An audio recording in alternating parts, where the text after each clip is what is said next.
अस्सलाम वालेकुम दोस्तों। उम्मीद करती हूँ कि आप सब खैरियत से होंगे। मैं आपकी खिदमत में एक नई कहानी लेकर हाजिर हुई हूँ। कहानी बहुत छोटी है मगर सबक आमोज़ कहानी है। इंशाअल्लाह आपको ज़रूर पसंद आएगी। अगर आपको मेरी कहानी पसंद आए तो इसे लाइक करें, शेयर करें और कमेंट में हमें ज़रूर बताएं आपको हमारी कहानी कैसी लगी।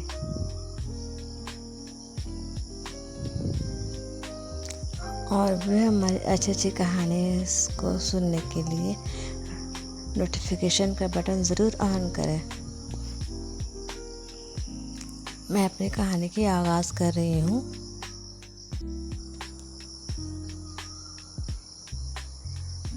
एहसन के इम्तहानात ख़त्म हो गए थे। उसके अब्बू उसे अपने दोस्त के घर लेके गए। वहाँ एहसन ने उन लोगों की चीज़ों को छेड़छाड़ करना शुरू कर दिया। वो हर चीज़ को उठाता और उसकी तफसीलात पूछता। मोहम्मद अंकल, ये घर तो बहुत ही खूबसूरत है, ये आपने कहाँ से लिया? एहसन ने उसे शीशे का बना हुआ छोटा सा घर उठाने के बाद कहा, बेटा, जब मैं इटली गया था तब मैंने वहाँ से लिया था। ये कहकर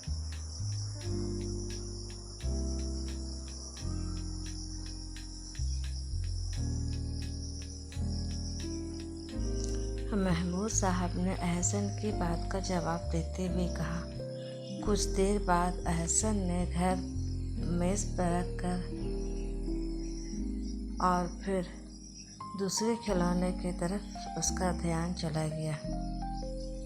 ये गुलदस्ता भी बहुत हसीन है। एहसन ने शीशे का घर मेज़ पर रखने के बाद गुलदान की तरफ देखा। एहसन, बेटा, चीज़ों को यूँ उठाते नहीं, ये खेलने की चीज़ नहीं है, टूट जाएगा। एहसन के अब्बू ने उसे समझाने की कोशिश की।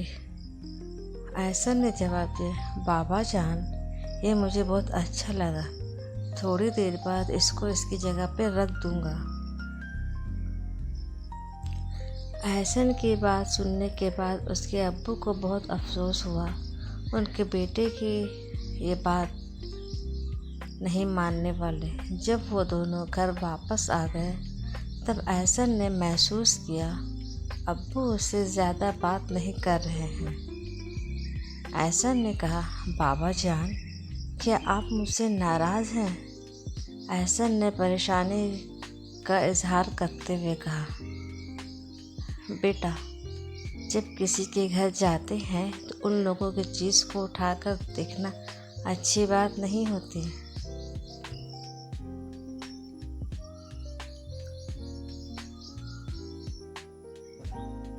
सब यही कहेंगे एहसन अच्छा बच्चा नहीं है, बहुत शरारती है।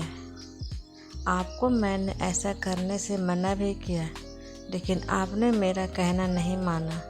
मुझे इस बात का बेहद अफसोस हुआ है।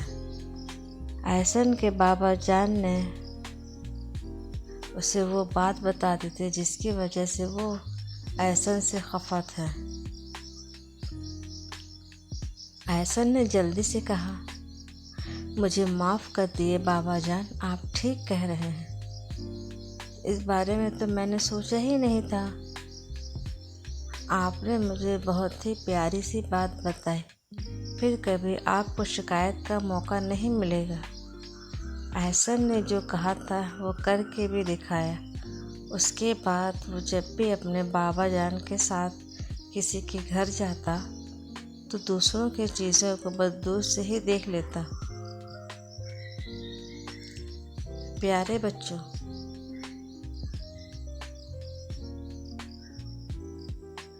इस कहानी से हमें ये सबक हासिल होता है, किसी की चीज़ों को उठाना और फिर खिलौना बनाकर खेलना बुरी बात है। चीज़ गिर कर टूट सकती है और इस तरह दूसरे का नुकसान भी हो सकता है। अच्छे बच्चे ऐसा काम नहीं करते। ये कहानी सिर्फ बच्चों के लिए नहीं, बड़ों के लिए भी है, क्योंकि हम बड़ों की ये आदत ही होती है ऐसी। कहीं भी जाते हैं, किसी चीज़ पर देखते देखते अगर दिल आ गया तो उसे उठा लेते हैं।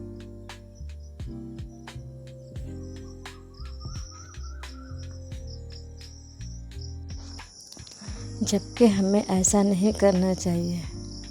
अगर हमारी आदत सही रही और तरबियत सही रही तो हम बच्चों को भी सही तरबियत दे सकते हैं।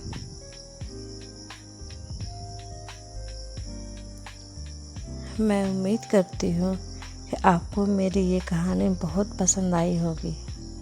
अगर आपको मेरी कहानी पसंद आए तो इसे शेयर करें ज़्यादा से ज़्यादा। अगर आप हमारे चैनल पर नए हैं तो हमारे चैनल को लाइक करें, सब्सक्राइब करें और कमेंट में हमें ये ज़रूर बताएं आपको मेरी कहानी कैसी लगी।